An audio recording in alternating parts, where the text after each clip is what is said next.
Shalom,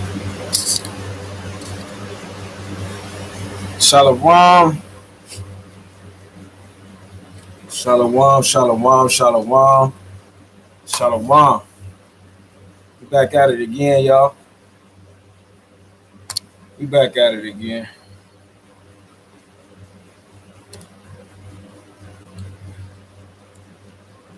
We back at it again. A little tune.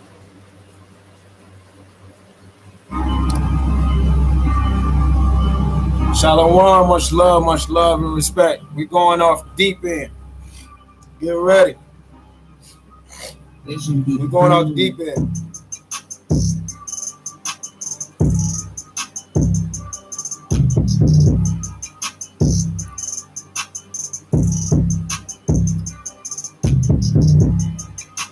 Everything from here on out is going to be strictly a testify. For everybody that's tuning in, strictly a testify.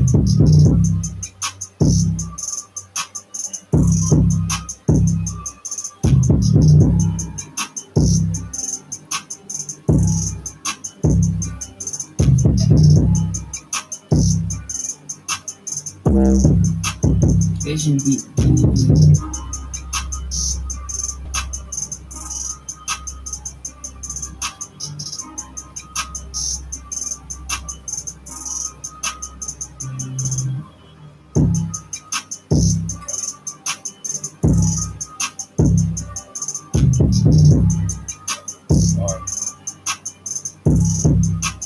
Vision deep.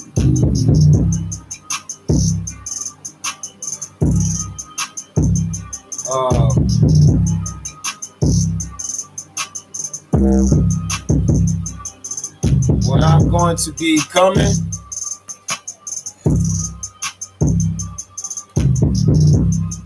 y'all see.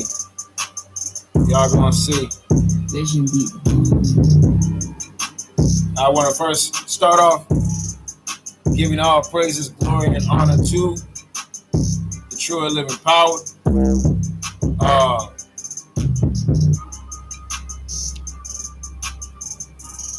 Honoring the Father and honoring our mother. This represents the body of the Torah. Vision deep. Boom.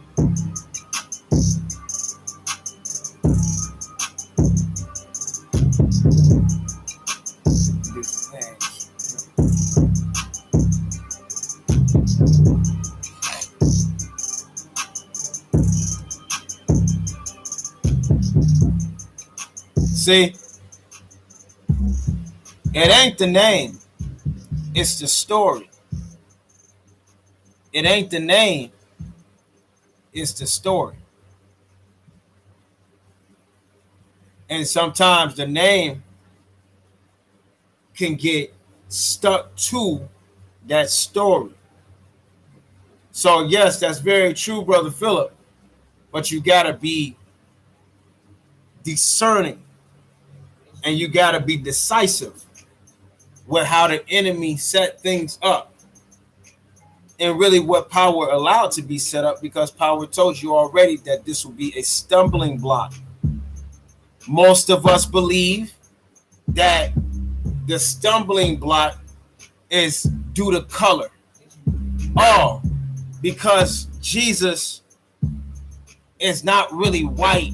He's really this color, but even darker than this. We believe that we got it figured out.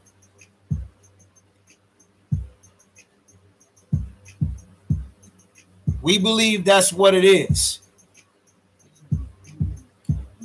I'm about to push it to the limit.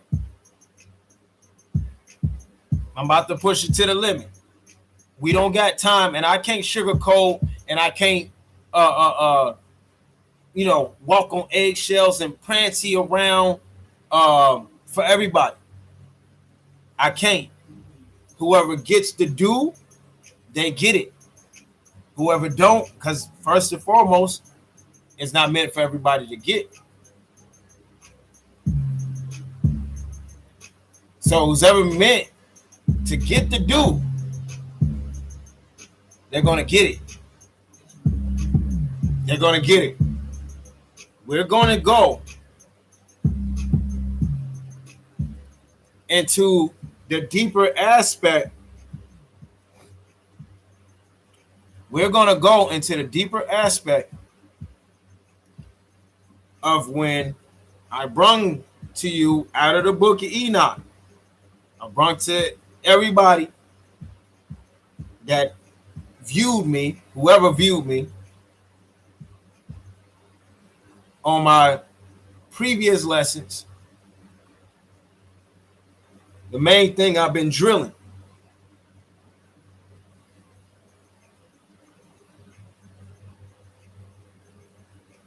In Enoch, there's a spiritual sense of things and there's a physical.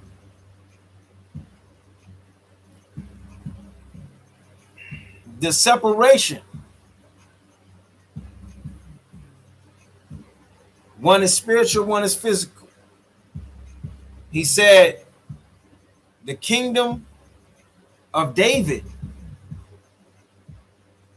and his Messiah, which we know with the name Jesus Christ, we know that to be David's Messiah, meaning his son, coming from his lineage, right? With that story, he said that's the physical sense of the kingdom. That's not your rest. If you are spiritual and you are opposed to the physical, that was for you. When he said that is not your rest, that the physical sense, this kingdom, it's this kingdom, is not your rest. The physical sense is not your rest. But what he said? He said, but Joseph and his Messiah, his son, the Messiah coming from his lineage, that's of the spiritual. Okay? We're about to chop it up in the Bible. Right. We're about to chop it up in the Bible. I'm going to be in Legend of the Jews, Moshe in the wilderness. We are going to hit on the atonement for your sins. And it goes into great detail as of to whom. As of to whom.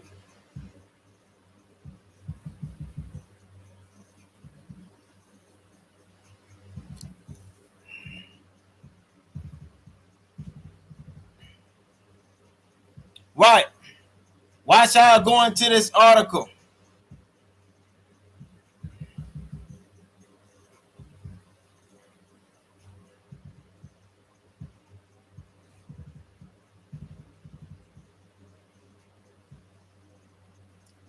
Why should I go into this article? And that was the physicals, right? What you just said, Jesus being the Son of Man, then bam. Watch this. You're going to go into this article. All right. Forgive me for my cracked phone. But we're about to go into this article, all right? This is under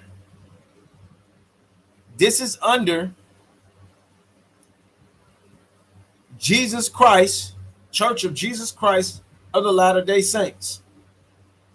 This is under their website. So, educational purposes, I'm using this for copyright infringement, fair use, teaching, learning, educational purposes. All right.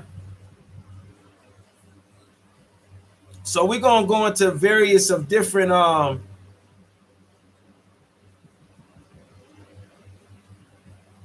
stories in here. Key points that they brung out. This is what they know. All right? Pay close attention.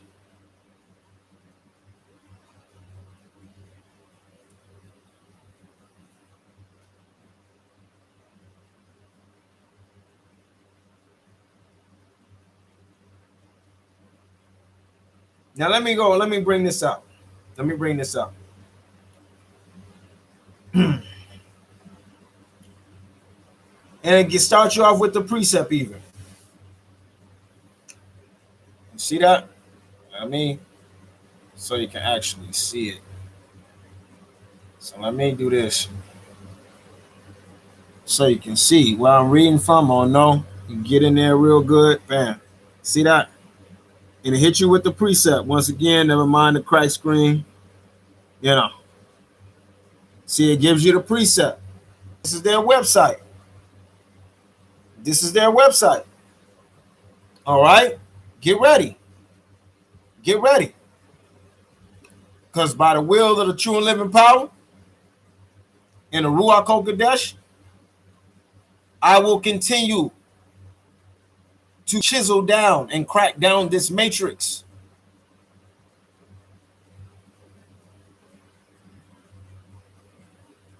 All right?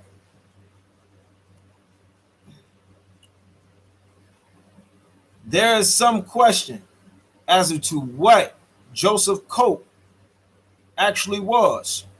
All right? The title of this was, what was the coat of many colors? There is some questions as to what Joseph's coat actually was.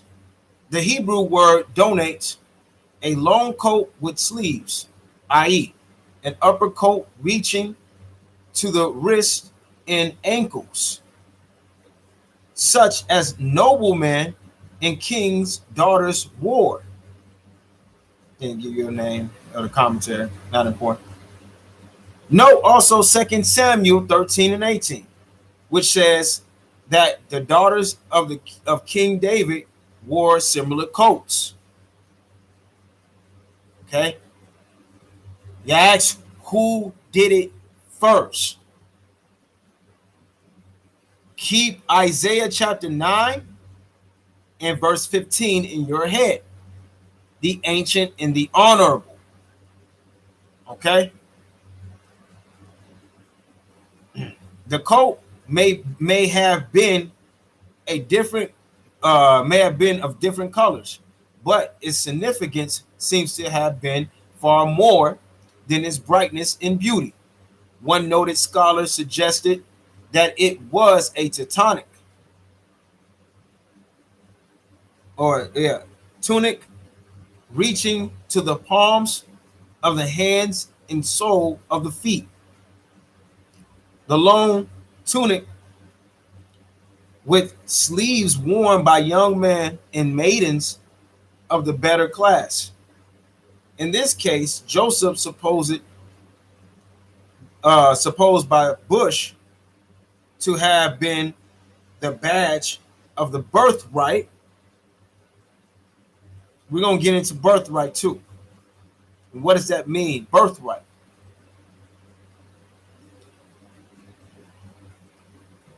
To have been the badge of the birthright, which has been forfeited by Reuben and transferred to Joseph.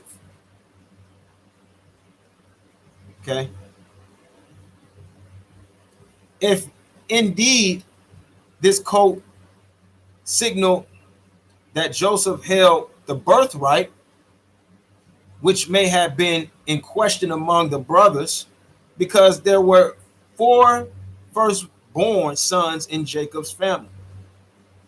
This fact would explain the intense hostility and jealousy the coat provoked among the other sons of Jacob. The following brothers could easily have thought that they should have had the birthright. Number 1, Reuben. He was the firstborn of all sons. Although he had lost the right he may not have accepted that fact. Simeon, since he was the second son of Leah and the next in line following Reuben, he could have assumed the birthright would come to him after Reuben lost his right to it. Judah, he could have argued that not only Reuben had lost the right, but so had Simeon and Levi through the massacre of the Shemites or Shishamites. And then it tells you the seed precept in Genesis 34. The disqualification of these sons would make him the rightful legal heir. Dan, because his mother Bilhah was considered Rachel's property, he could argue that he was Rachel's firstborn, not Joseph, and therefore should have received the birthright when Reuben lost it. Gad, he was the firstborn son of Zilpah, and therefore could easily have thought he should have taken the birthright after Reuben forfeited it. Joseph dreams, and you see it in Genesis 37 and 5 through 11, which clearly signified,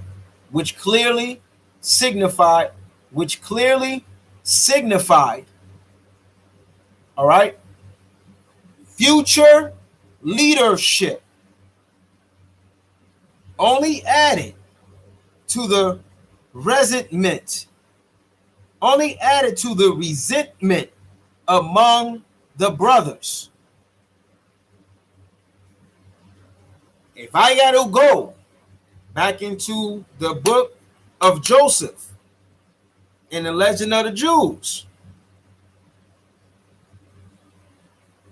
how it goes into detail as of to why that resentment and hostility was so strong and what the birthright means.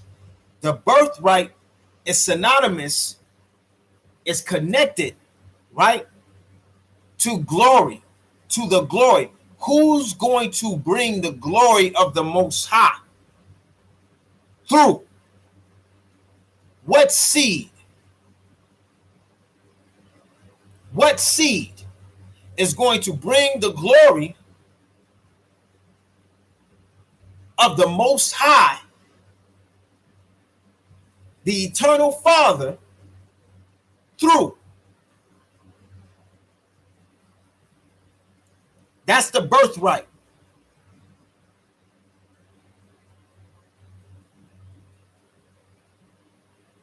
And we're going to get to the thick of things of why what happened to Joseph happened to Joseph.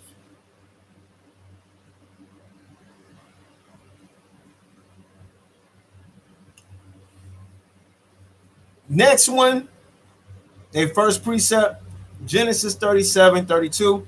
Mormon recorded in the book of Mormon that when Jacob saw that a remnant of the coat of many colors had been preserved, he prophesied that so also would a remnant of Joseph's seed be preserved.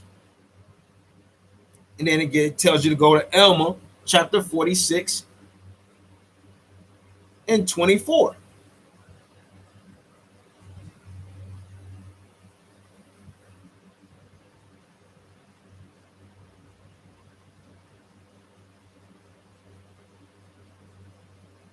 So we're going to move all the way down.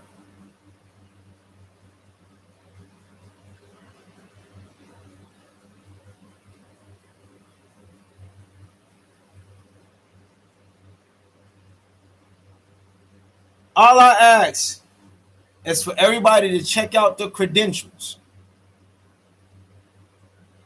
What do you think he mean when he hit you with that precept?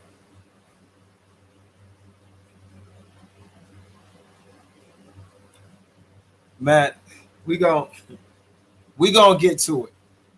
We gonna get to it. We gonna get to it.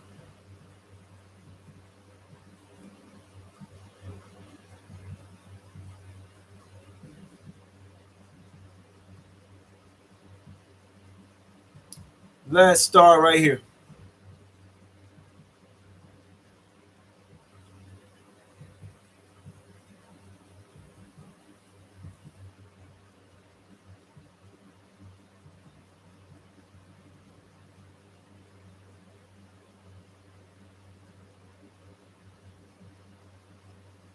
The spiritual greatness of Joseph is a remarkable thing. How many people have become bitter over some real or imagined imagined slight, or blame the Lord for some personal tragedy? In the very midst of being faithful and holding true to that which is right, Joseph was falsely accused and thrown into prison. How easy it would have been for him to give up, to say, what's the use of trying to serve God? All he does is punish me. But there was not a trace of bitterness nor blaming the Most High. I want you to think of what's the credentials of the Son of God.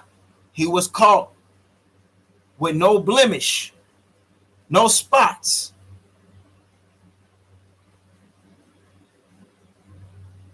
The Son of the Most High. Pay attention with your spirit. Look at what they're saying. Look through what they are saying. Decode what they are hiding and who they are hiding.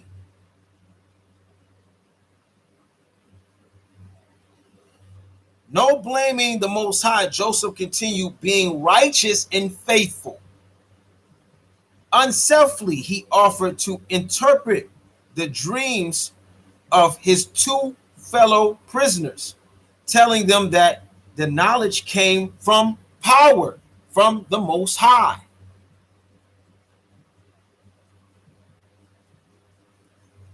Then it says, see Genesis 40 and 8. And I will go through all these precepts, but I got a lot of precepts that we got to go through. He still trusted it in the Most High. Although he must have felt doomed to spend his life in prison, if any person had cause for discouragement and bitterness, it was Joseph. So you know how we always hear about Job and all that he went through, and everybody feel like, damn, everybody. I know when every time somebody talk about Job, right? When they speak of Job, they automatically think like nobody had it worse than Job. The Most High put him through the most. He did the most with him. Au contraire. Look what they said. If any person had cause for discouragement and bitterness, it was Joseph. Meaning he had every right to say, F it, I'm done. I'm done. I can't do this no more. F it. I'm done with it. I can't do this. But he never faltered in his faith. Who does this sound like? Truly, Joseph is a model to be emulated. He is a model to be emulated. Check the credentials. This is what I was talking about, Philip. Look who they gave it to. Now keep in mind, know the Most High allowed all this to happen for the bigger picture. But what I'm saying is now we are entering into the spiritual. We are entering to the spiritual phase. The physical is now being wiped away. This is what Moses is not ready for.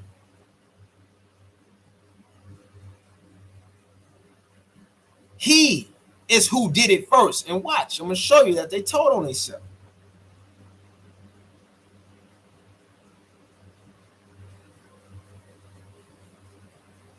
Uh-oh. All right, family. I hope you I see that. Well, there it goes. There it goes. There it goes. Like you just put up for me, Isaiah 9 and 15. Keep that precept. Everybody that's viewing, who's ever on here, and you're listening to me, keep that precept. Because when he says the false prophet, he's talking about an individual, a certain individual that kicked it off. Because there's many false prophets. We know that. We know that. We know that. But there's that one who's the head honcho. Okay? How long was Joseph in prison? Joseph was in prison for 2 years after he interpreted the dreams of the chief butler and baker. Now, also another thing to recollect is the story of Daniel. Do not the story of Joseph sound like the story of Daniel?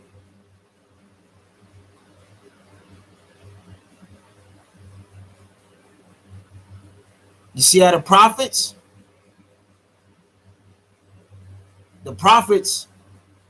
was what? I just said that word. Emulated.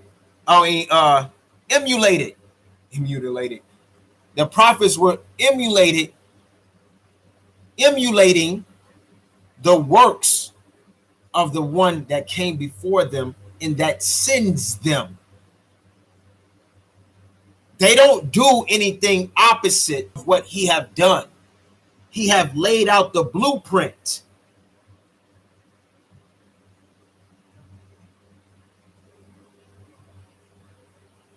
He was sold into slavery when he was about 17. Give you a precept. And he was 30 years of age when he became vice regent to the Pharaoh. Then it gives you Genesis 41:46. Altogether, he served 13 years with Potiphar and in prison. The record does not tell how long he served Potiphar before his imprisonment, but that he worked his way up to be the overseer of the prison, right? Overseer of the prison implies some period of time before the butler and baker joined him. So it is likely that Joseph was in prison at least 3 years and possibly much longer. Okay, as I'm speculating. But what I wanted to highlight out of this is I want everybody to check on, look up Osarsiph. And once you can, get it on PDF. Osarsiph. And look up his credentials. Later on, you know, his name got changed to Osiris, but it was Osarsiph. Pharaoh changed his name to Osarsiph. But what did they give us in the Bible that he changed his name to? What I'm bringing out here is how both sides played a hand in hiding and concealing the truth. All right. Both nations. Both nations. And it says 13 years. Well, they said for 13 years, Osarseph was tearing down the institution of Egypt.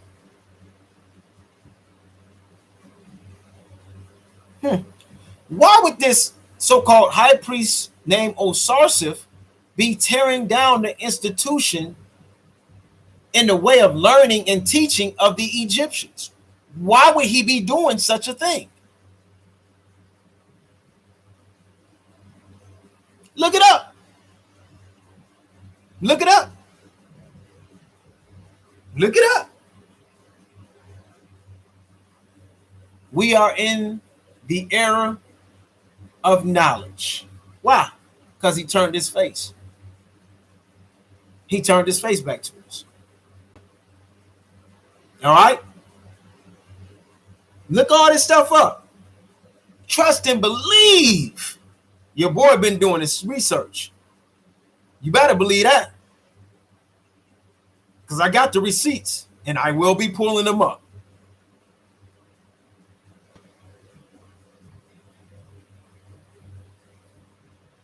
So let's continue. Altogether, he served 13 years with Potiphar, and in prison, the record does not tell how long he served, right? So we read that. So let's go to the next chapter. Is they wanted to hop on of how, like I said, once again, precepted with the story of Daniel.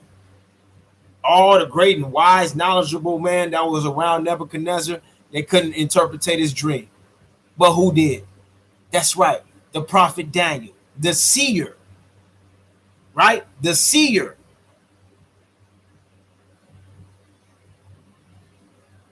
Same thing. Same thing with Joseph. All the wise man Pharaoh had around him could not interpret the dream until Joseph.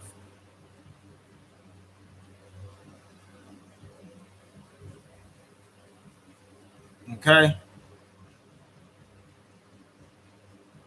He taught them how to line up and how to read the stars.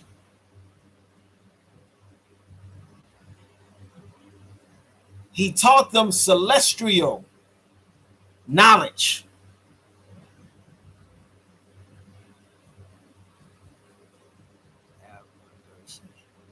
We see those works lost. First century, 80 Jewish.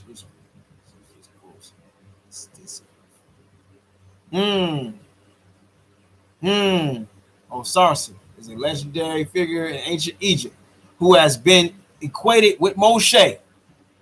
His story was recounted by the Ptolemy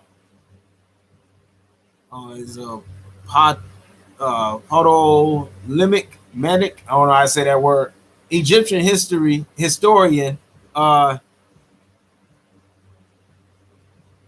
Manetho. Yeah, has however, I can't say those words right now, man. But there we go. There we go. There we go. Watch this. Watch this though. Watch this though.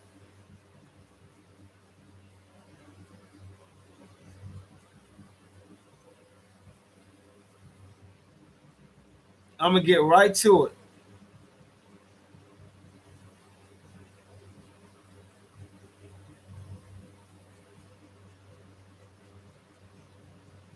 Why did Joseph's brothers fail to recognize him? Why did they fail to recognize him? It had been 22 years since the sons of Jacob had last seen Joseph. 13 years of slavery in prison for Joseph, 7 years of plenty and 2 years of famine. It says, see Genesis 45 and 11. Before Jacob's family was forced to go to Egypt for grain, when his family had last seen him.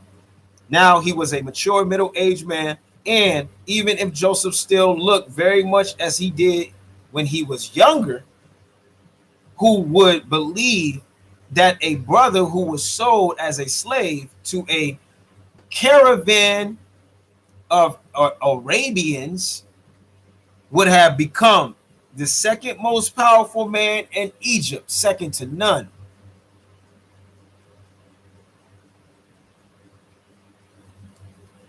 Over 20 years have passed since his brothers had sold Joseph into slavery, and yet they still feel tremendously guilty about what they had done.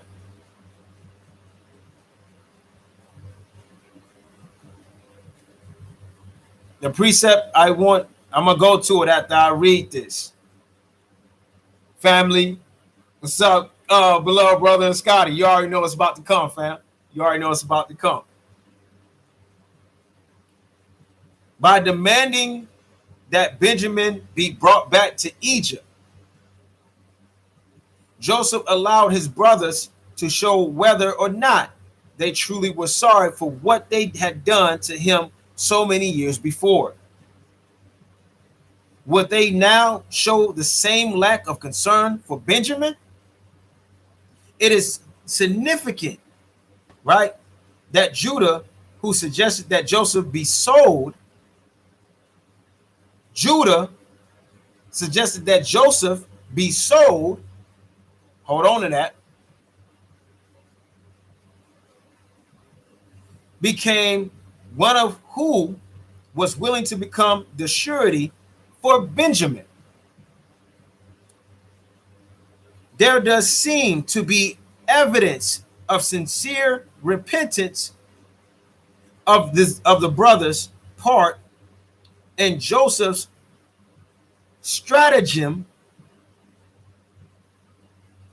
allowed them to demonstrate this repentance. Check the credentials. When the pressure was on, Judah's change of heart was shown to be complete. His change of heart was shown to be complete. Who knows the heart? Who weighs the heart? Check the credentials. Now, keep all that right there. I'm not done with that. Keep all that right there, though, in mind. Now we're going to go to Genesis 49 and verse 10. Genesis 49 and verse 10. What does it say? Let's find out. Let's find out. Judah is a lion's whelp. I'm starting at 9. Judah is a lion's whelp. From the prey, my son, thou art gone up. He stooped down. He couched as a lion, and as an old lion, who shall rouse him up? The scepter shall not depart from Judah, nor a lawgiver from between his feet, until Shiloh come, and unto him shall the gathering of the people be. Let's go back to 9, where it says, Judah is a lion's whelp. From the prey, my son, thou art gone up. He stooped down and couched as a lion, and as an old lion. Who shall rouse him up?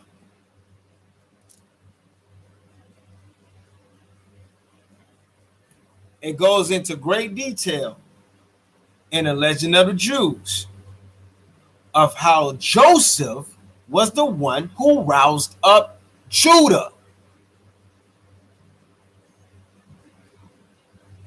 How did he rouse him up? I just read it.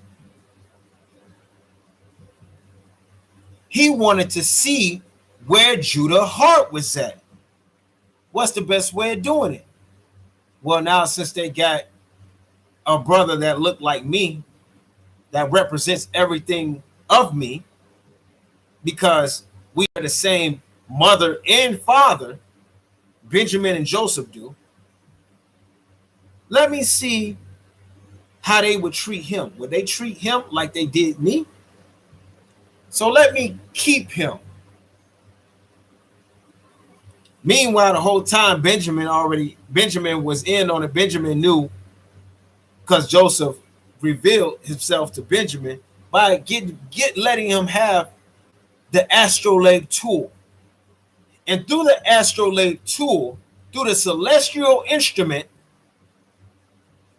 Benjamin identified his brother Joseph. Let that marinate. Let that marinate. Through the celestial instrument that Joseph contained, had possession of, he gave it unto Benjamin, and through the celestial tool, he saw his brother living. He saw him on the mercy seat.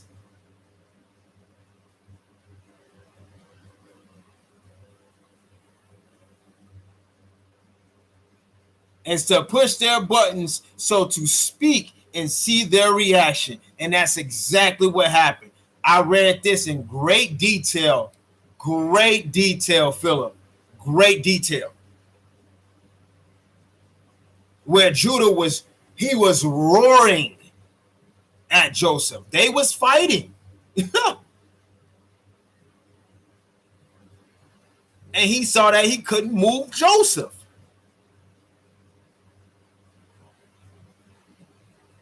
And he cracked. He was weeping. Joseph wanted to see him weep. Cry for me and let me know that is real. Cry for me.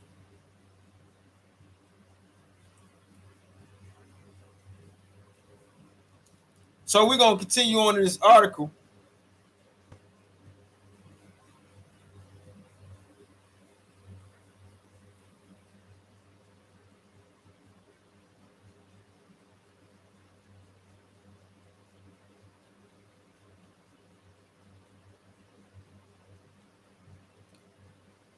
And wait a minute.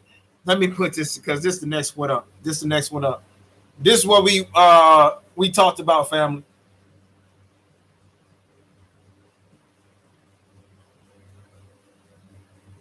I did a lesson on this some time back, saying what do the kingdom consist of? If you read and precept the Bible and read it how it's supposed to be read through spiritual lenses, all right, through the wisdom of mom and the knowledge of the father, it will be unlocked to you. And so when you hear of the heavens and the earth, you know it consists of the people. You know he's talking to the children. He's talking to the people. The possessions of the kingdom. That's all we are. Okay?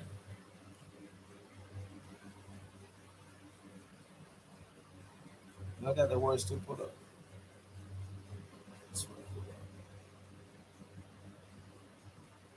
Hold on, y'all.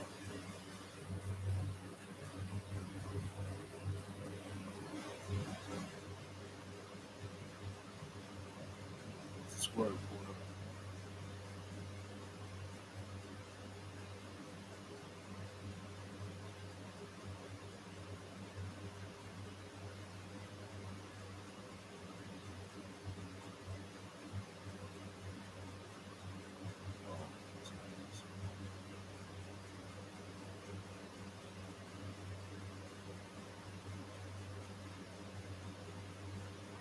Obeisance. Obeisance.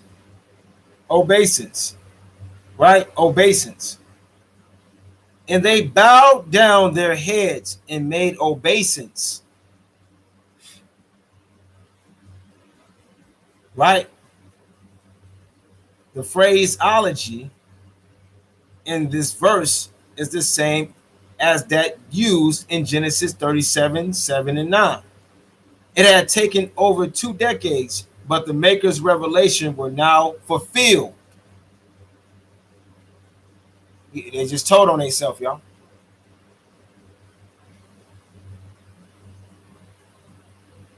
Why? Okay, that's another one.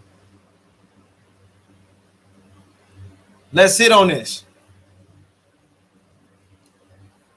37.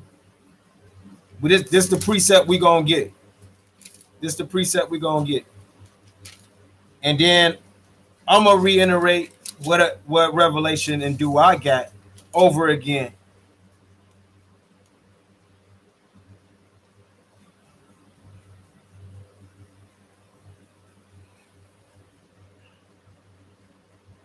And it reads this: For behold, we were binding sheaves in the field, and lo, my sheaf arose, and also stood upright.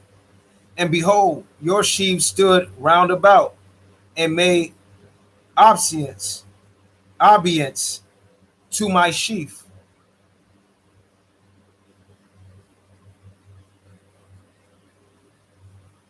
And his brethren said to him, Shalt thou indeed reign over us, or shalt thou indeed have dominion over us?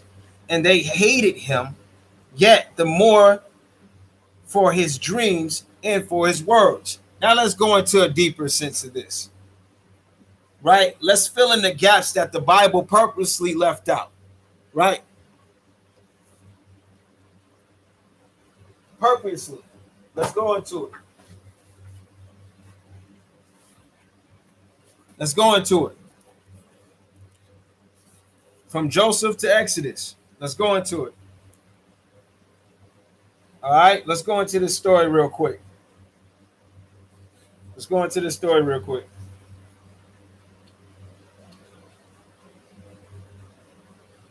Right here. Bam. And it's under Joseph hated by his brother, right? I'm going to hop right to it because this is where we at in the Bible. This is what it's saying, what it's trying to say. Once Joseph dreamed a dream, and he could not refrain from telling it to his brethren. He spoke and said, Hear, I pray you, this dream which I have dreamed. Behold, you gather fruit, and so do I. Your fruit rotted, but mine remained sound. Your seed will set up dumb images. Your seed will set up dumb images. Your seed will set up dumb images. Your seed. Who is he talking to? His brethren. Your seed will set up dumb images. Keep that in account. Of idols, but they will vanish at the appearance of my descendant, the Messiah of Joseph. Who's the Messiah of Joseph? They know. It's I can even find this for you on the website, on the internet.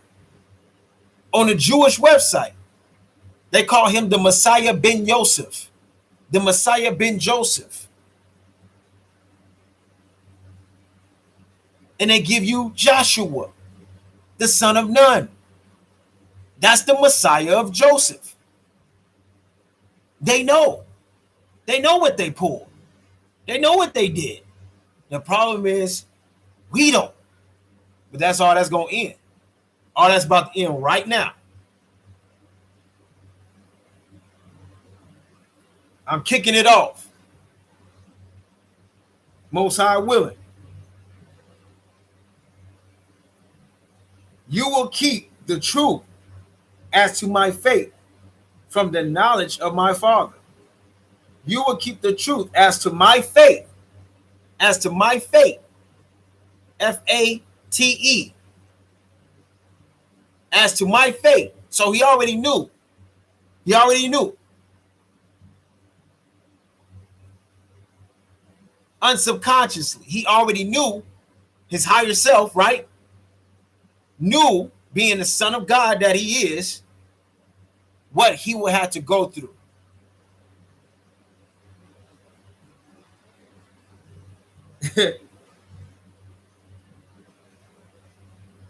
But I will stand fast as a reward for the self-denial of my mother, and you will prostrate yourselves 5 times before me. All right. The brethren refused, right, at the first to listen to the dream. But when Joseph urged them again and again, they gave heed to him, and they said, shalt thou indeed reign over us, or shalt thou indeed have dominion over us? Power put an interpretation into their mouths that was to be verified in the posterity of Joseph. Bam, there you go.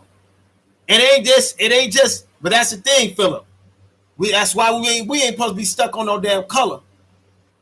Because that's like Big Judah just said in one of his lessons just the other day. That even when we got brought into this truth, when we got woken up, it was levels to it, because even in this truth has been hijacked. They hijacked it because they knew that this time and that this awakening was going to happen.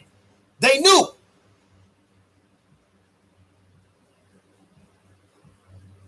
So before the white Jesus came, the dumb image of the black Jesus was made. Yeah, I said it. Because that wasn't the true Messiah. In its own record.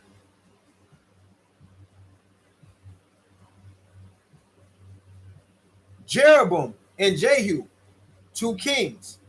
Joshua and Gideon, 2 judges, have been among his descendants, corresponding to the double and emphatic expressions used by his brethren in interpreting the dream. Then Joseph dreamed another dream, how the sun, the moon, and the 11 stars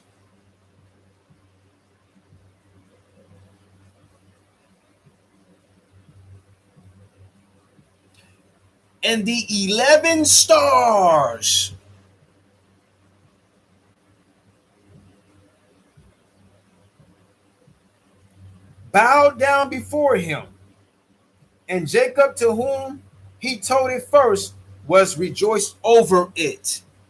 Jacob, because why? This was the signet. Let me show you why Jacob rejoiced over it first. Then we're gonna go into the creation of Jacob. But let me show you why.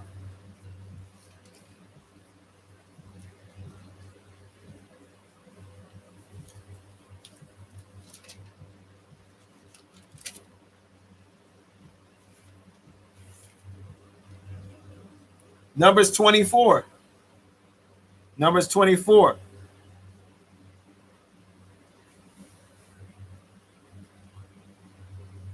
15. Numbers 24, verse 15.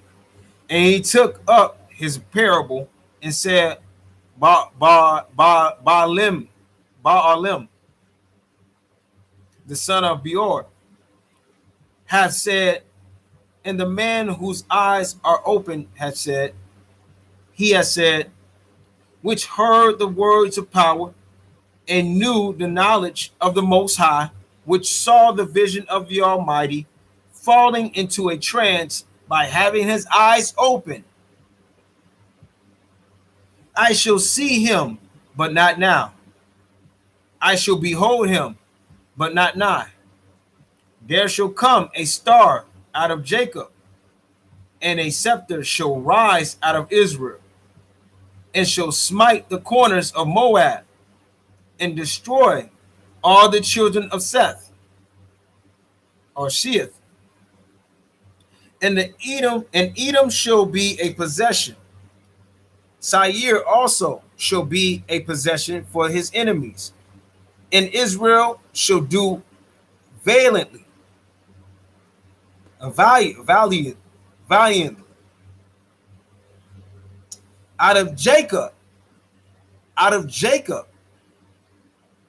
shall come he that hath dominion, and shall destroy him that remaineth of the city.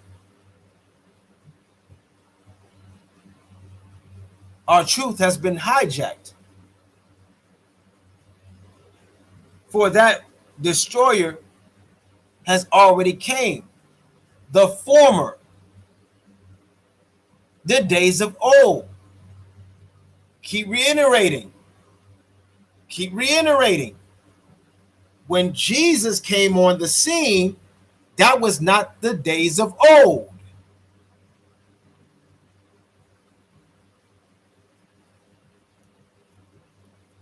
He was the signet for the end times.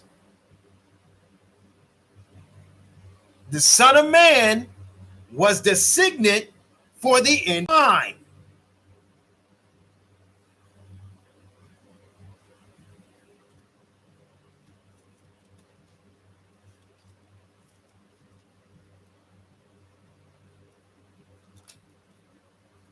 So we're gonna get it. Yeah, we're gonna get it. So, what was Jacob waiting on? We ain't playing no more games. From the creation to Jacob. From the creation to Jacob. Legend of the Jews. We ain't playing no more games. No more games.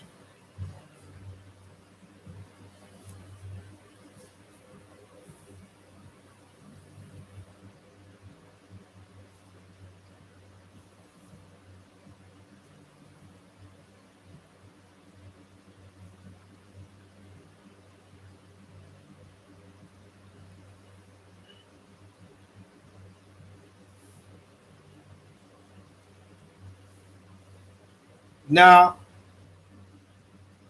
this chapter,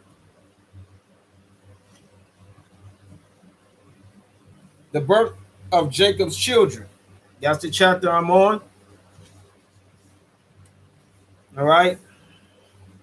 But I'm precepting. So I'm not going to read the whole chapter. I'm going to read what precept that I just brought out of the Bible.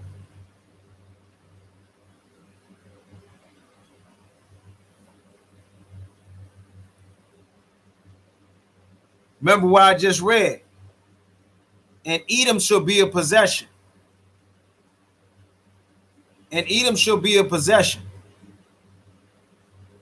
When this seed, this scepter that comes out of Jacob,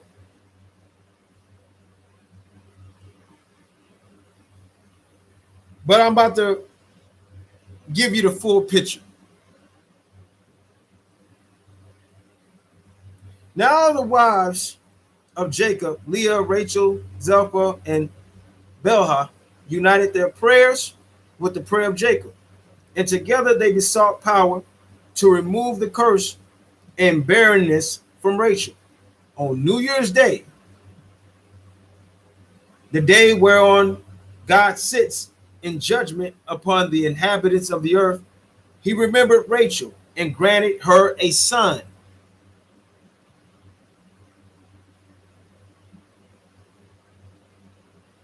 Do this story sound familiar?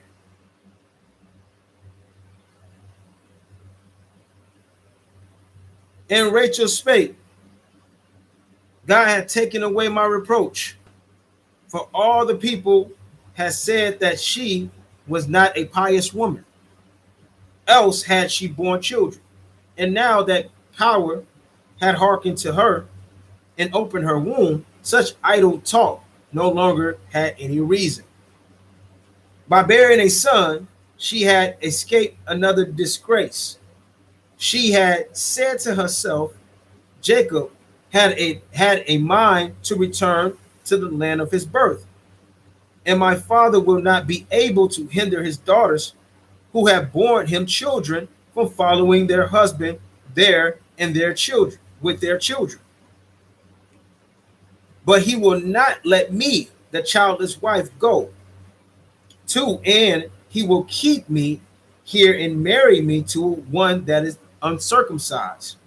She said, furthermore, as my son had removed my reproach, so Joshua, Hoshea, his descendant, will roll away a reproach from the Israelites when he circumcises them beyond Jordan. Rachel called her son Joseph Increase, saying, power will give me an additional son.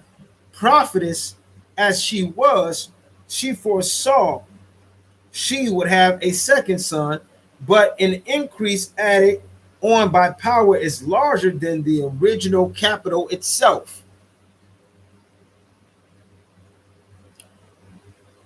Here we go. I might blow your mind.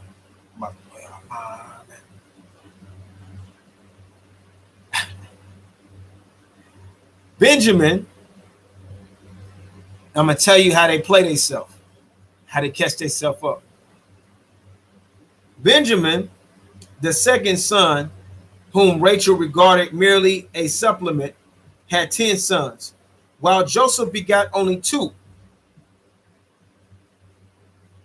Once again, I reiterate the story of Joseph, from Joseph to Exodus, what Benjamin said to Joseph before Joseph revealed his identity to him.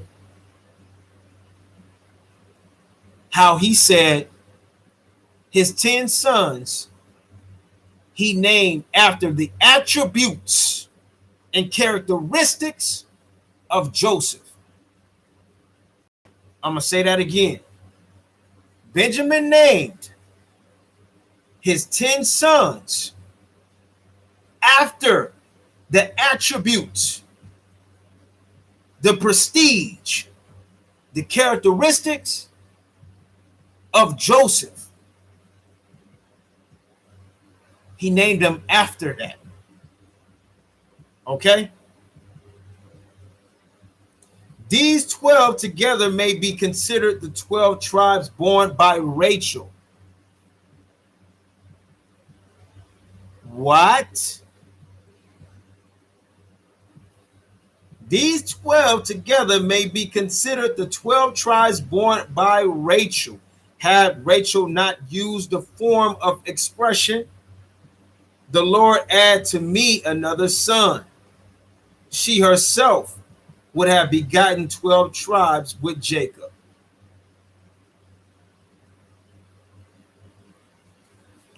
Trying to think that precept we just ran into.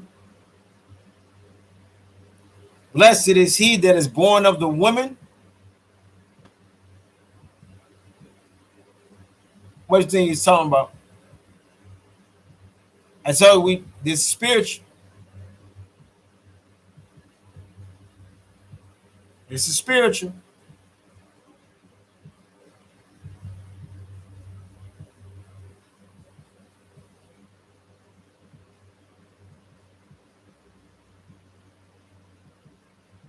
Right. New Year's Day in March, not in January 1st. Right.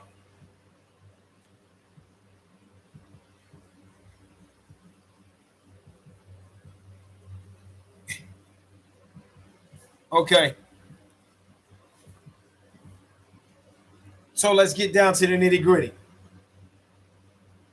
Let's get down to the nitty gritty. All right.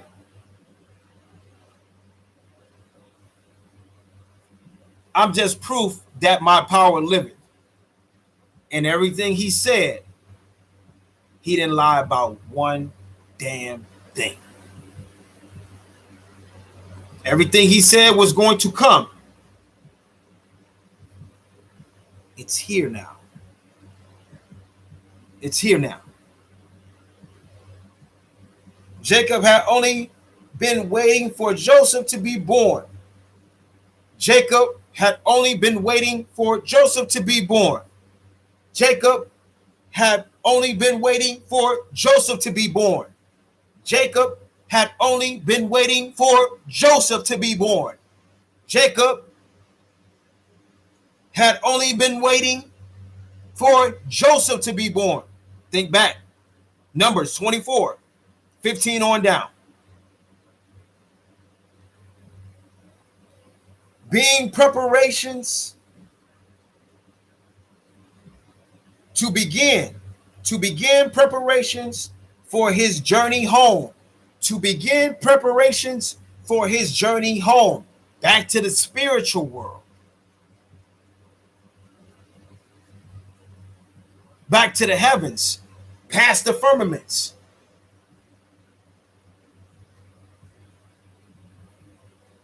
The Holy Spirit, the Ruach HaKodesh, had revealed to him that the house of Joseph, pay close attention, here it is. Here it is. And then this is recorded in the Bible. The house of Joseph would be the one who was led by Joshua.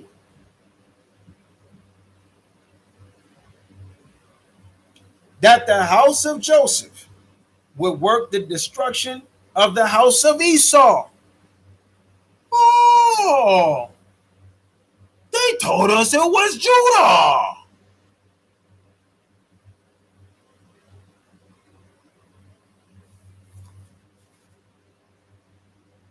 Hey, the energy out there.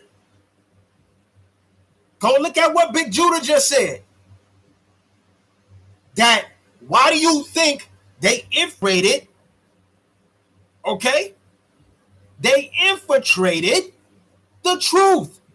They knew that this time was going to come about.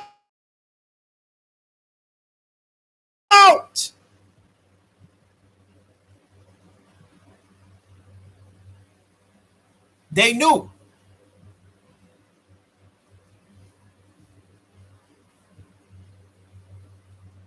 The Holy Spirit, Mama, Ruach HaKodesh, Mama, had revealed to him that the house of Joseph would work the destruction to the house of Esau. And therefore, Jacob exclaimed at the birth of Joseph, now I need not fear Esau or his legions.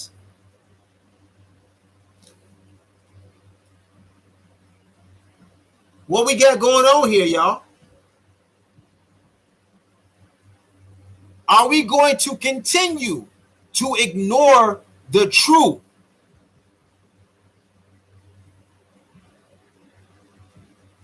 All the credentials they gave and power allowed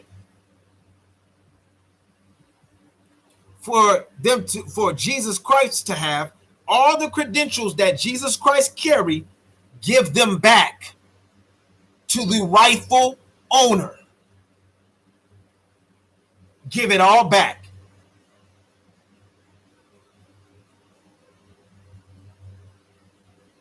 Give it all back.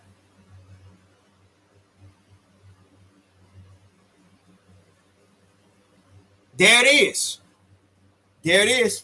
According to precept, Esau is over there in the palace enjoying their. So it couldn't have been the destruction, the reign of Judah. It couldn't have been Jesus, because Esau's still kicking it. Esau's world didn't come to an end yet. They're reigning right now.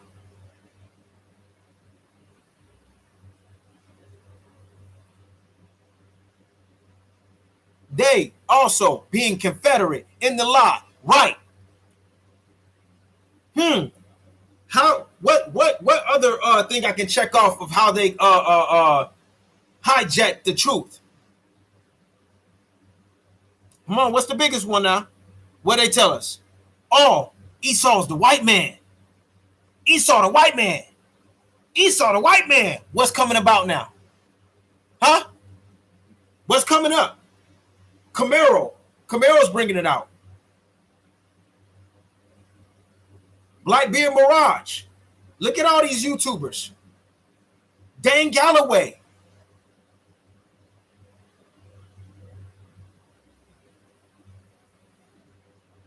It's on the surface. This is Esau complexion. This is Esau. said Esau was a white man.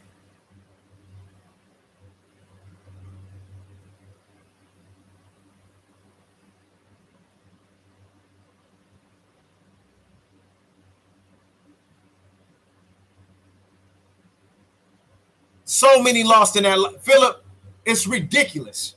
And I'm sick and tired of it. It's ridiculous. And not knowing that was just another tactic and another scheme from Esau Edom. And the rest of the Gentiles that's rolling with them, because it ain't just Esau. We ain't gonna say that. We know that it's even some of the tribe members that broke covenant. Like the Most High said, like how the Most High told Moshe they would.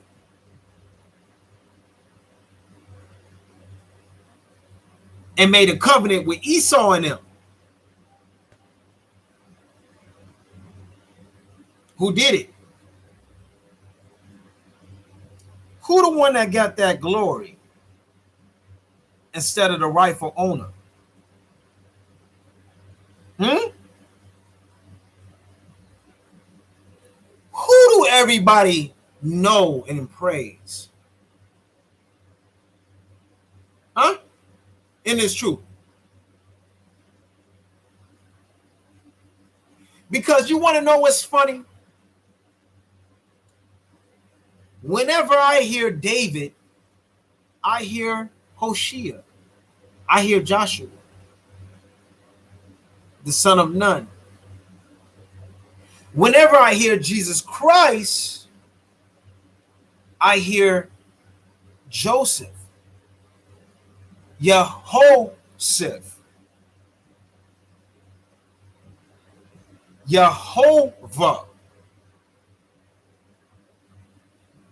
It's who I hear. Whenever I hear those two in particular, why do you think in this kingdom, those are the only two you hear? Joseph and Joseph and Joshua are not speaked upon. If they are, they get talked about just for a second, and then it's on to the next. They don't get talked about. They don't get talked about.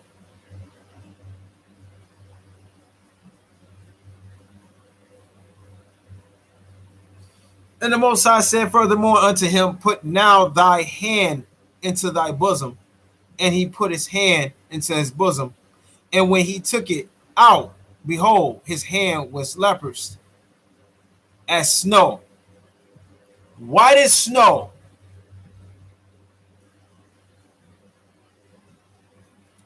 We read in the Legend of the Jews, that's what happened to that's basically the same thing of Noah. Noah was white as snow, like unto the angels. What does that white as snow mean? What does that even mean? Is it what we think it means? Or has that been hijacked too?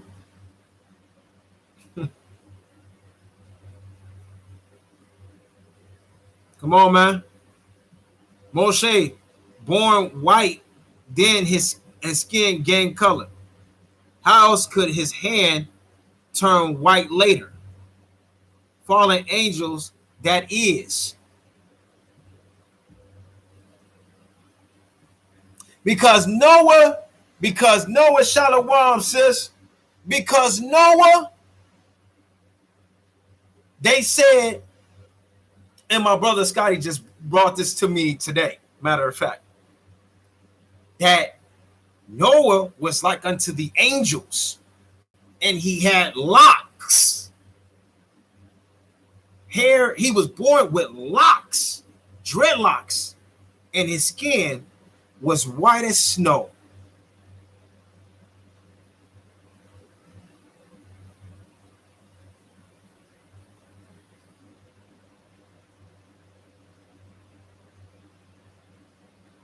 And that happened what? When he saw the face of the Most High. So his true identity came out, that he was an angel. Woo!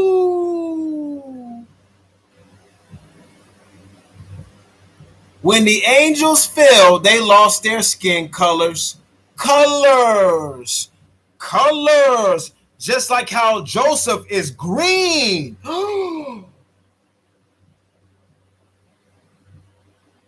The writing is on the wall.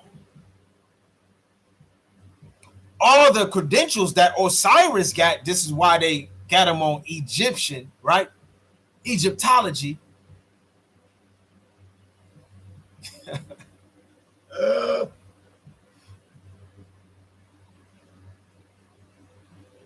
He was green, y'all. So here we go, arguing about black and white. Oh, Esau's the white man. You should stick with a black female. You should be with a black man. Here we go with this nonsense, to come to find out that Joseph himself is green. Is green. Oh, you think I'm lying? You want me to pull up the credentials on that? From the sources of the Bible? Let me pull it up on y'all real quick. Let's look up the color green. I'm going to let y'all see it for yourself. Let's look up the color green. Then we're going to get back to that article because I'm not done with that yet. Let's look up the color green real quick.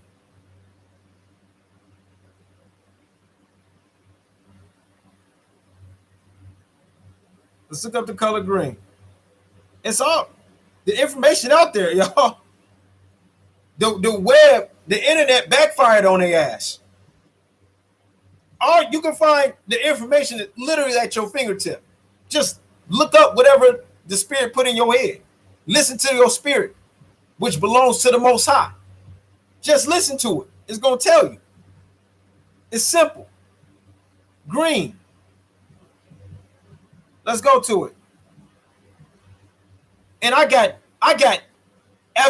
evidential proof. That's why my newborn son got green pigment on his back, his hips, and his foot. Green pigment, which they call Mongolian spots. Right. They call it Mongolian spots.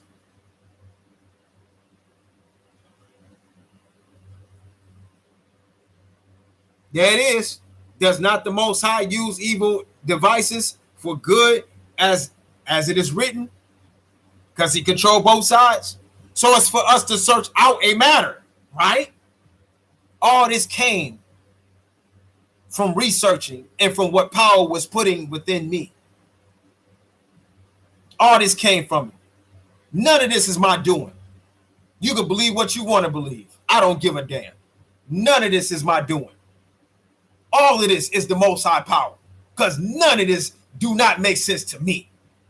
But it's resonating with my ruach, with my spirit, and I'm precepting it in the books. Let's go. What does green mean, y'all? What does green mean?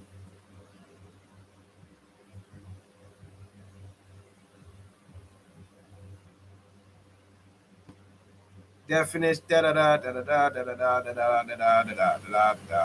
on, give it to me. Give me what I want now. Give me what I want. Y'all gonna really make me type it in? Y'all really gonna make me type it in? All right. What does green mean?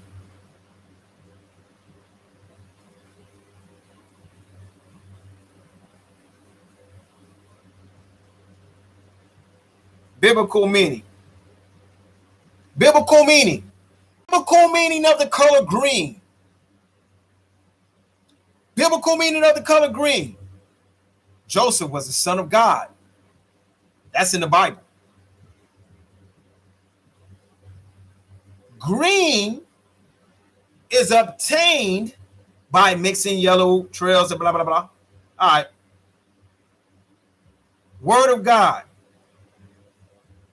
Therefore, the biblical meaning of the color green is immortality. Is immortality.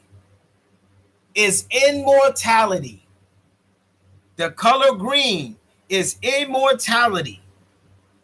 The leaf shall not wither. Then it gives you the precept.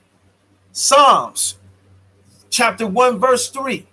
See, they got to do this, y'all, because this is cosmetic laws. They got to go by the universal laws, which means they must tell the truth. They must speak the truth.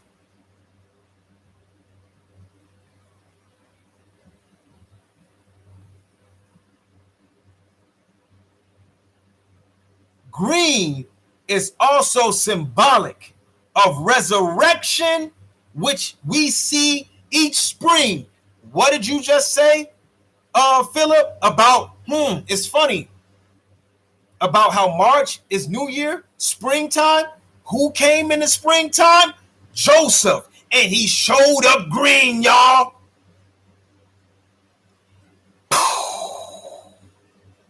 There you have it. You can look it up in Egyptology. That Osiris is the only one, is the only mythical god, right, in Egypt that he is simply known as God, Osiris. None of them other gods, Horus, Isis, Autumn, Enki, Autumn, no. Osiris is the only one that is simply known as God. Look it up.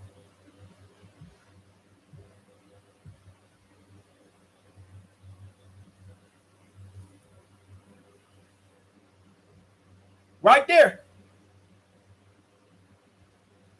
Biblical meaning. Right there. Let me turn on this light. Biblical meaning. Biblical meaning.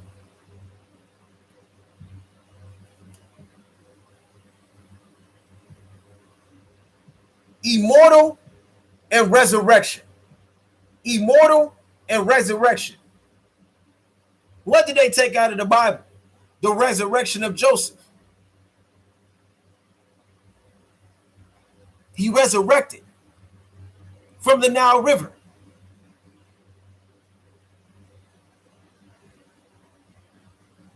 That's the story they gave to Jesus. He resurrected and was with the people. God was with his people. God was with his people.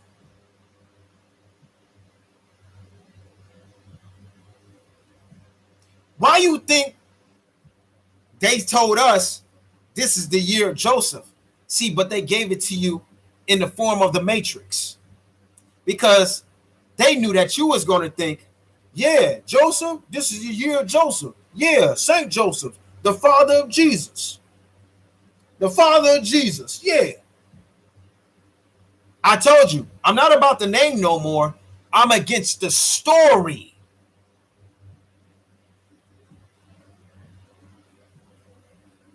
Because I go by the prophets. Because the prophets go by the Most High. And once again in Isaiah chapter 9, verse 15, what did he say? The ancient and the honorable. That is the head.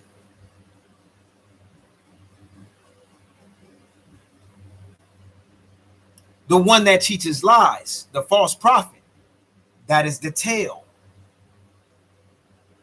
Which one is it, y'all? Which one is it?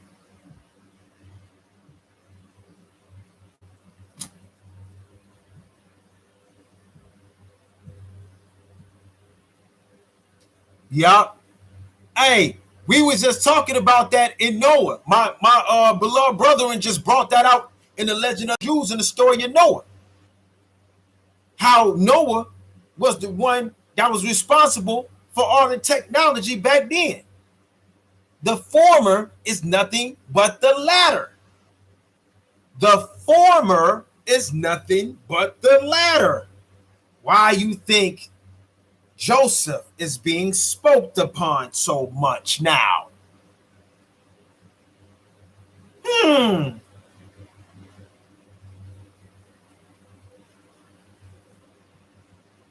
Is it because that he was there leading us out of Egypt?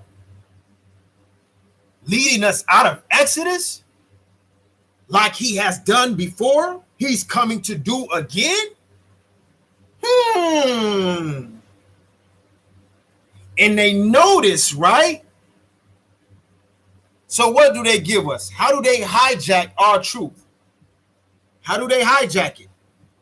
The story of Jesus Christ. They give you the Joseph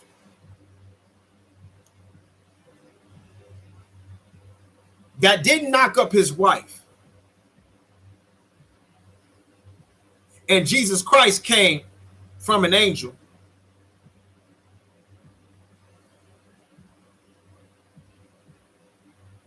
And that Joseph had bitter feelings towards Jesus Christ. Do you hear the mockery in that story? In that brief little story I gave you of Jesus Christ? Do you hear the mockery? Do you hear how Satan mocks? Can you hear it? Can you hear it?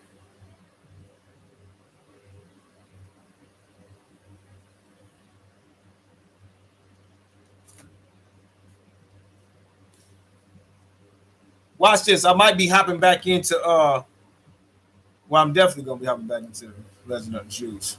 But there you go, right there. Just look up the color green. Right there. Immortality, resurrection, springtime, representing life. He even told his brothers in Genesis, I have come to preserve life. I was sent by God. I was sent by the Most High. He told his brethren that he was sent by the Most High to preserve life.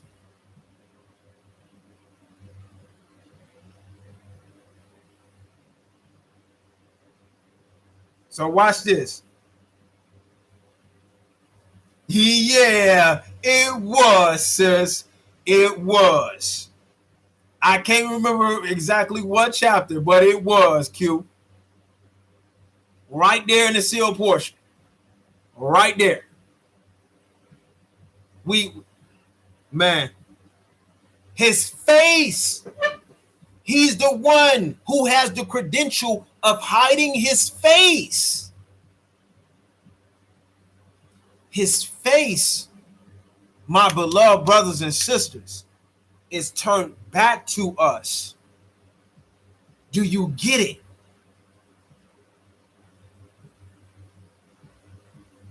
What's that precept? Find me when I can be found.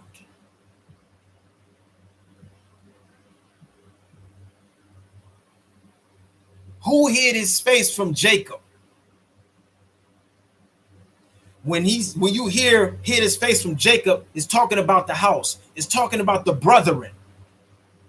Who hid his face from his brethren?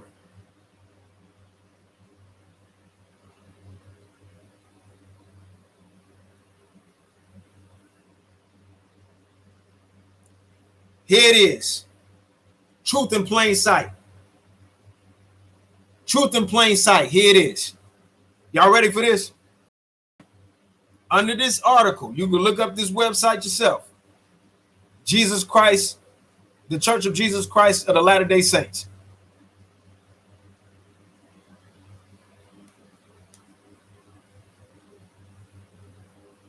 Let me this is what it says. And to give you the precepts, Genesis 45, 4-8. This touching sense in which Joseph finally revealed himself to his brothers demonstrates the Christ-like nature of his character. He forgave without bitterness, extended love when undeserved, and saw the Lord's hand in all that happened.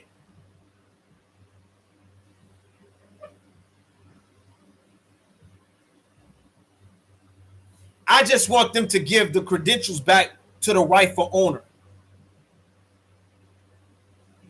I want them to give these credentials back that they gave to Jesus Christ.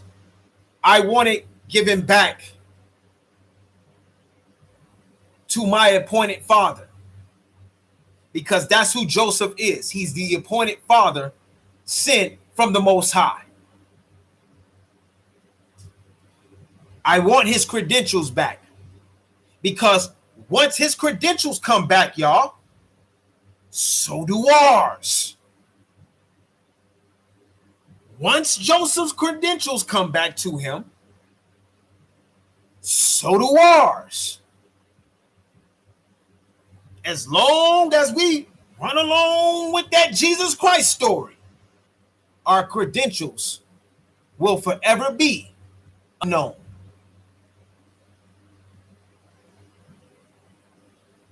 Our identification will forever be unknown.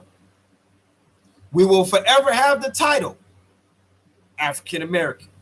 We will forever have the title Black, which black means non-existent. They knew exactly what the hell they was doing.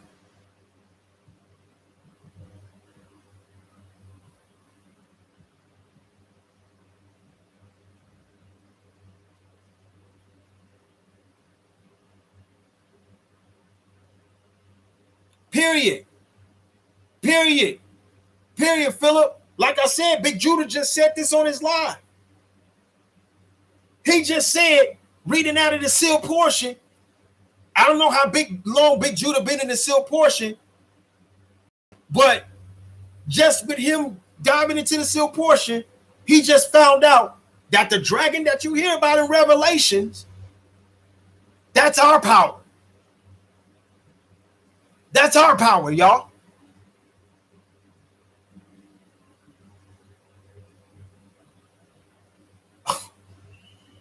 Let me finish this first, man. Let me finish this first. Because that right there alone, I wish I can get a hold of Big Judah video and do and know how to do a reaction to that lesson. And precept, I got a ton of precept to what that man brung out. Everything that he was saying, I already got it precept.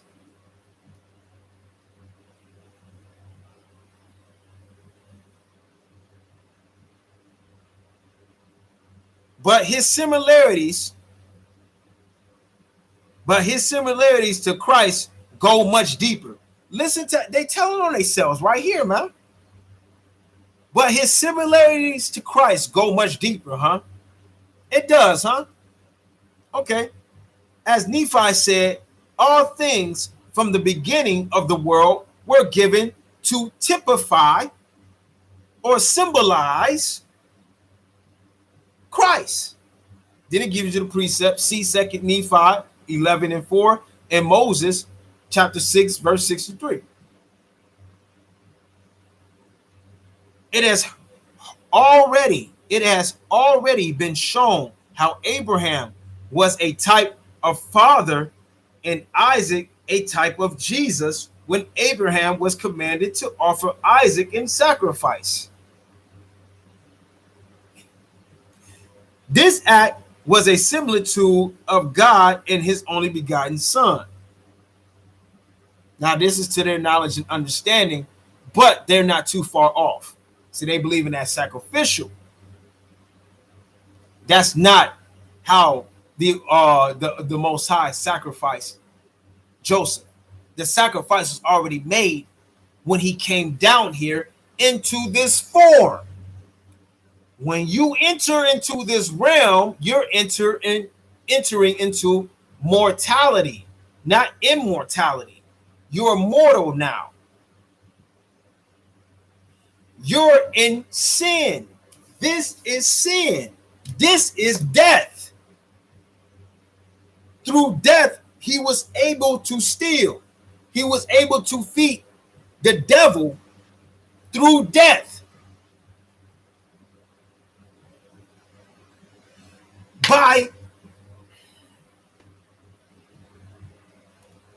He passed in the house of Egypt. He passed the commandments, especially the 10 commandments, with flying colors.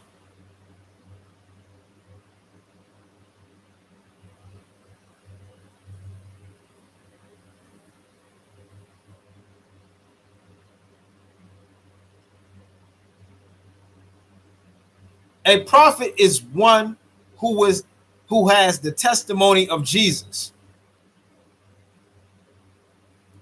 Like I said, just flip Jesus into Joseph. What did I just say about Daniel? Daniel got the same story as Joseph.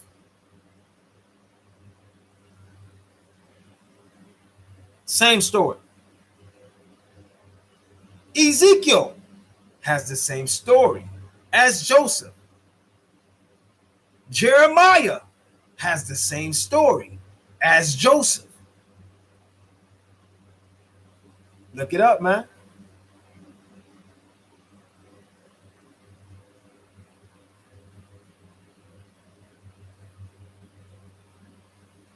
Who knows by the revelations of the Holy Ghost, Michael, to his soul that Jesus Christ is the Son of God? See, you got to understand where he evened the playing field. He leveled it out. Because according to the Bible, in the King James Version, Jesus Christ, Son of Man. Jesus Christ ain't the Son of God. Jesus Christ is the Son of Man.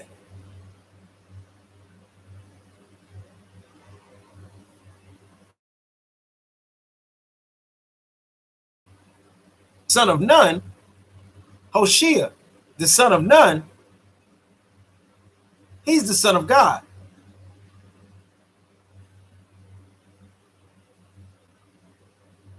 Because Jehoshaphat is his lineage, and Joseph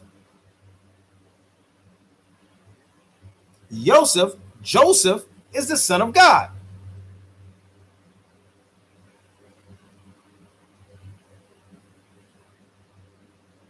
In addition to this divine knowledge, many of them lived in a special situation or did particular things that singled them out as types and patterns, shadows of that which was to be in life of him who is our Lord.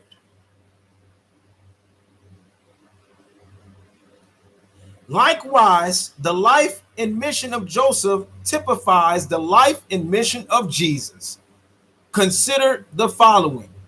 Here we go. Number one. Joseph was the favorite son of his father. So was Jesus. Then they give you the precept. They're showing you right here in plain sight. Old Testament versus the New Testament.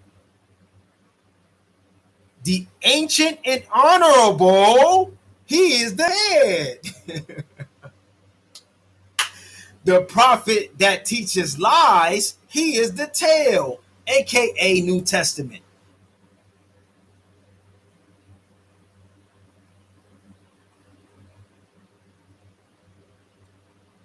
Joseph was rejected.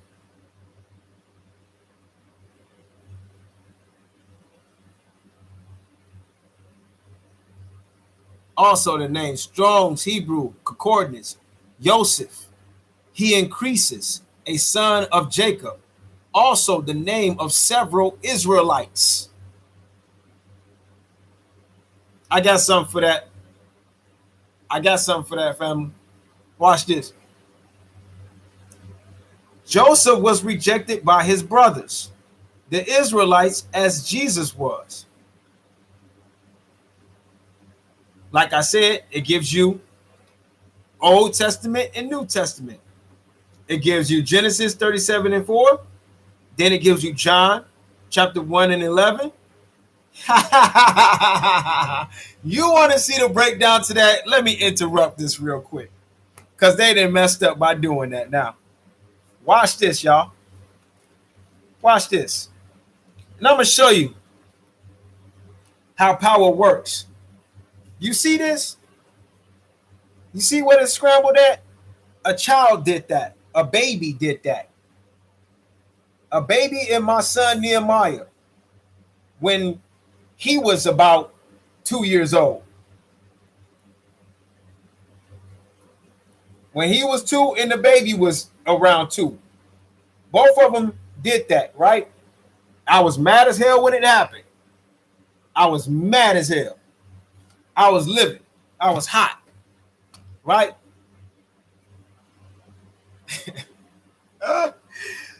But Power knew what he had those kids doing. Because 3 years later, or not 3 years later, 2 years later, he had me go right back to this very spot. And look what it says. For those who have ears, let them hear. And for those who have eyes, let them see. Now, watch me precept John 1 and 11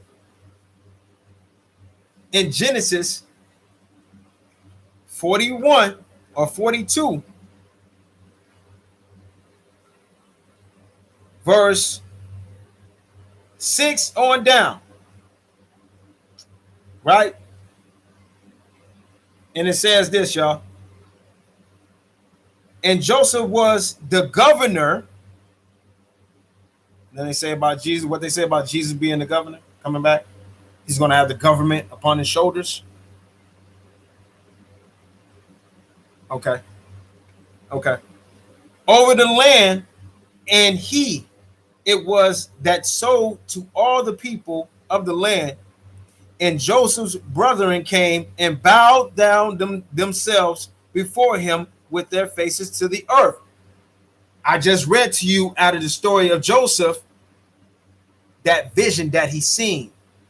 His brothers are the stars, y'all. The 11 stars that bowed down before him. All right. 7. And Joseph saw his brethren, and he knew them, but made himself strange unto them. Highlight, he knew them.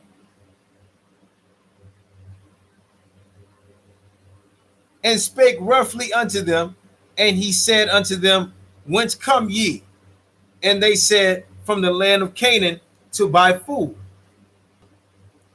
And Joseph knew his brethren, but they knew not him. Let me stop right there. And Joseph knew his brethren, but they knew not him. John, let's get it. John 1 and 11. John 1 and 11. What it say? What it say? Yeah, man, what I say? John 1 and 11. Here we go. I'm going to start at 10.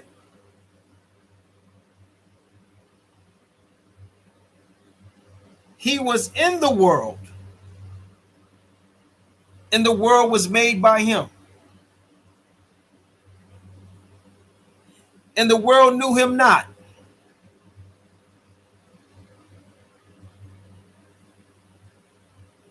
We already learned this back in the early stages when all of us was listening to the camps, right?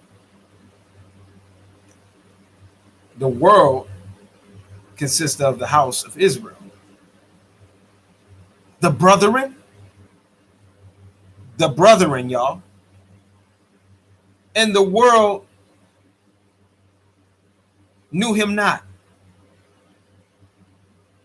And his brethren knew him not.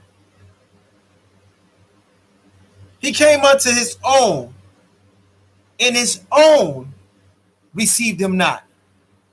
He came unto his own, and his own received him not.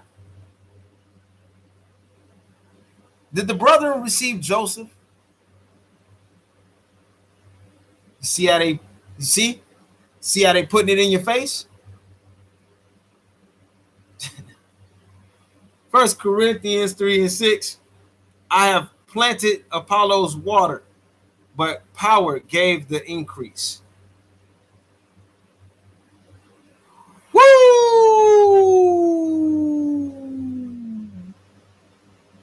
Woo! What? Say it again for me. Ooh, Philip, you're a bad mama jammer, man. Woo!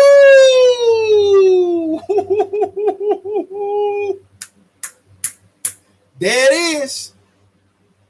There it is. Hey, y'all, Philip just ended. He just ended live, y'all. He just ended live. Thanks, Philip. Thanks to Philip. He just ended live, y'all. 1 Corinthians chapter 3:6. I have planted, Apollos watered, but God gave the increase. Joseph's name mean increase. Joseph's name mean increase. Strong Hebrew concordance.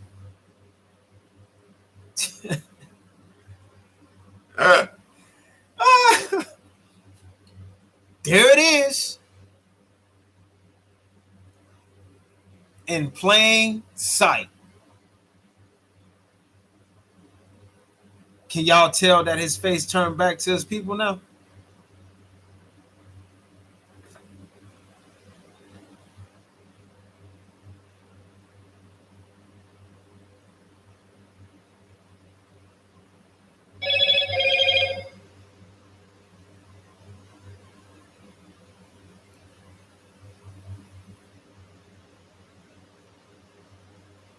Continue on with the article. Whoo! Philip, I can't believe you just killed it like that, my guy. Wow, dude. That's ridiculous. Joseph was sold by his brothers into the hands of the Gentiles. Okay, it says so is Jesus. All right. 4. That was 3. This is 4. Judah, the head of the tribe of Judah, proposed the sale of Joseph. Certain leaders of the Jews in Jesus' day turned Jesus over to the Romans. Judas, the Greek spelling of Judah, was the one who actually sold Jesus.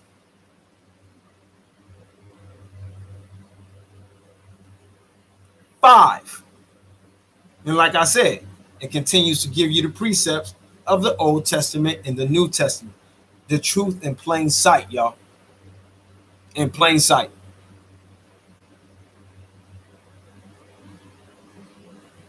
Joseph was sold for 20 pieces of silver, the price of a slave, his age. Christ was sold for 30 pieces of silver, the price of a slave, his age. Genesis, Matthew, Exodus, Leviticus.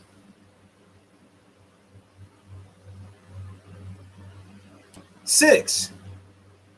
In their very attempt to destroy Joseph, his brothers actually set up the conditions that would bring about their eventful temporal salvation.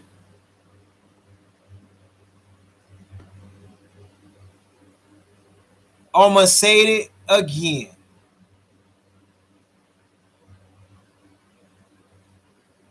What did I just kick it off with?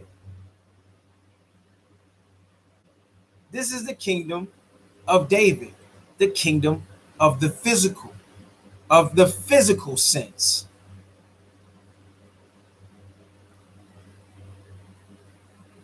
In their very attempt to destroy Joseph, his brothers actually set up the conditions that would bring about their eventual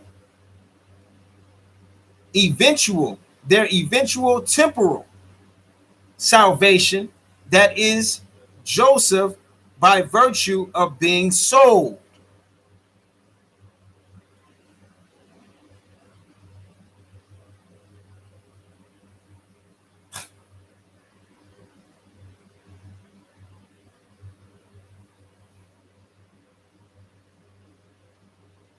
Wasn't it, the brethren, your own people?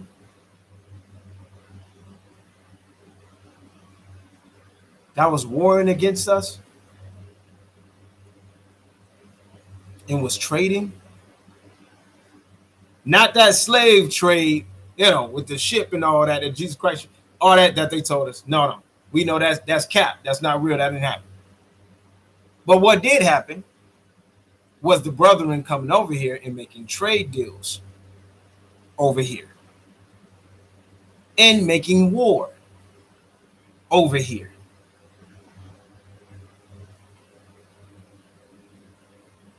We're going to reiterate into that, right? Because it came out of even Joseph's mouth as prophecy. By virtue being so, will become their deliverer. Will become their deliverer. I have come to preserve life. That's what he told his brethren in Genesis 45:5. I was sent by God. I was sent by the Most High to preserve life. That's what he told his brethren.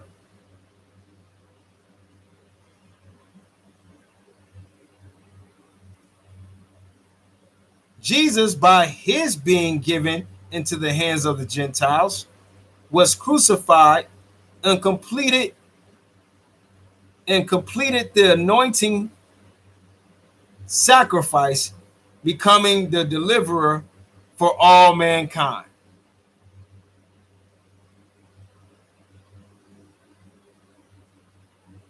See what we got going on here? You see what we got going on here? 7. Joseph began his mission of preparing salvation for Israel at age 30. Joseph began his mission of preparing salvation for Israel at age 30.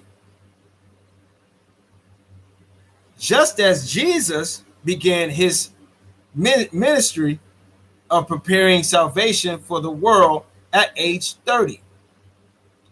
Don't this sound like that song, Mr. Me Too?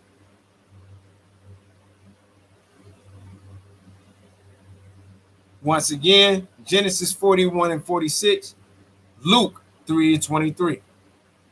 Old Testament versus the New. No new thing under the sun. Matthew 10:21.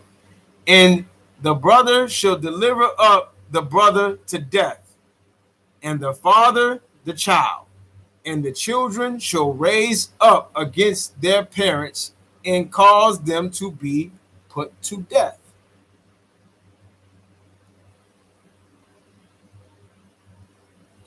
When Joseph was finally raised to his exalted position in Egypt, all bowed the knee to him. All will eventually bow the knee to Jesus. You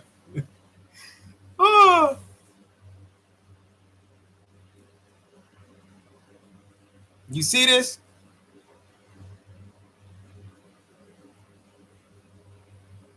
Because Joseph fed all the nations in Egypt.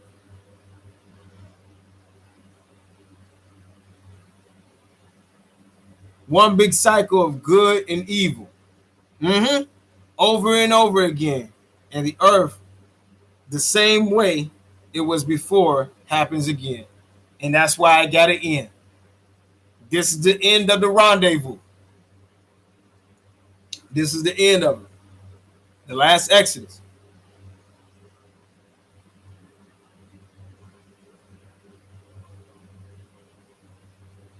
This one says, give you Genesis 41 and 43, and then Doctrines and Covenants 88, verse 104. Number 9. Joseph provided bread for Israel and saved them from death. Joseph provided bread for Israel and saved them from death. Without cause. All without cause. Let me hit y'all. This is for the ones that be out there saying, we need to stock up on everything.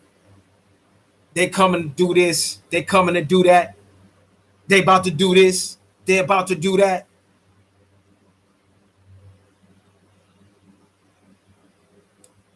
What did Joseph do in this time? Because we are in the time of Joseph. We are in the latter, which was the former, which was the time of the Exodus.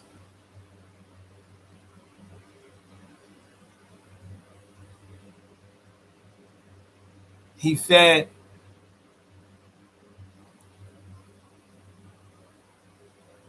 all the nations that came to him.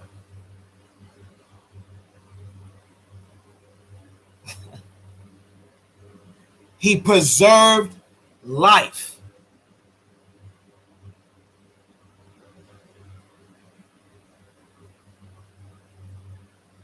Who's the true king?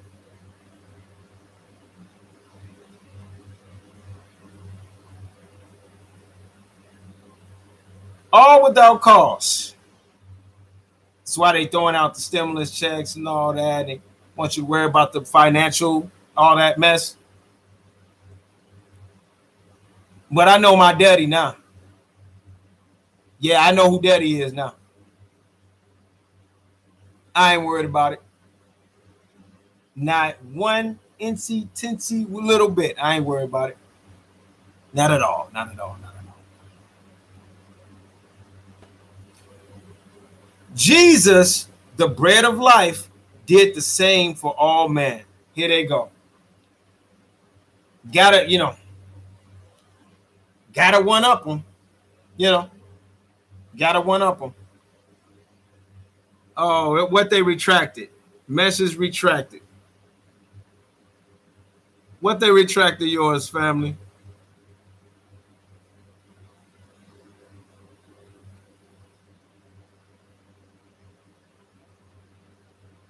Yeah. If heaven were never to intercede, the cycle would have never stopped.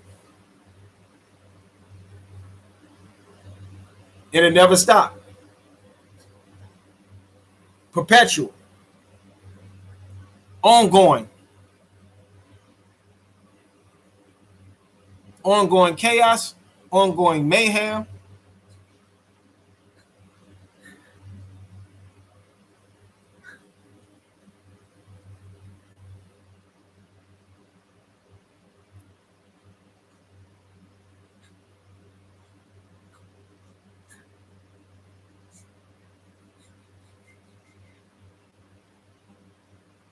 Yeah. Hold on.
Sorry about that.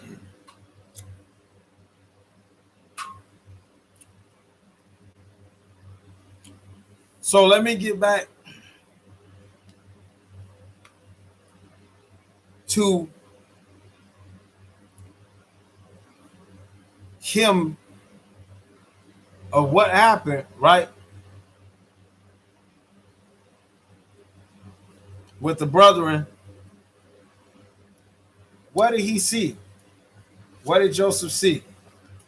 Why was he calling his brethren spies? Or was he calling them spies?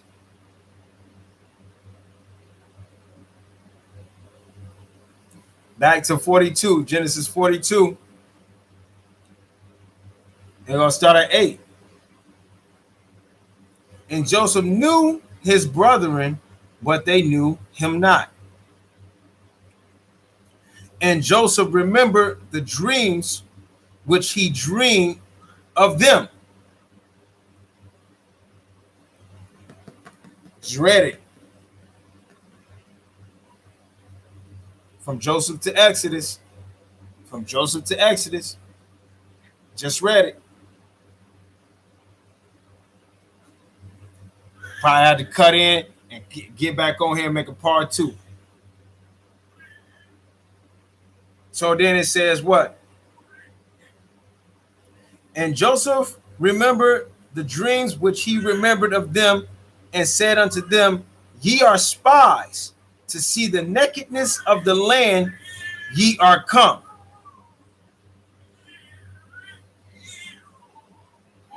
And they said unto him, Nay, my lord, but to buy food are thy servants come. We are all one man's sons. We are true men. Thy servants are no spies. And he said unto them, Nay, but to see the nakedness of the land ye are come. He seemed crazy to them because he seen what their seed was going to do. He foresaw their seed, the seed of the brethren. He saw what they were going to do to his land, to his people, to this land.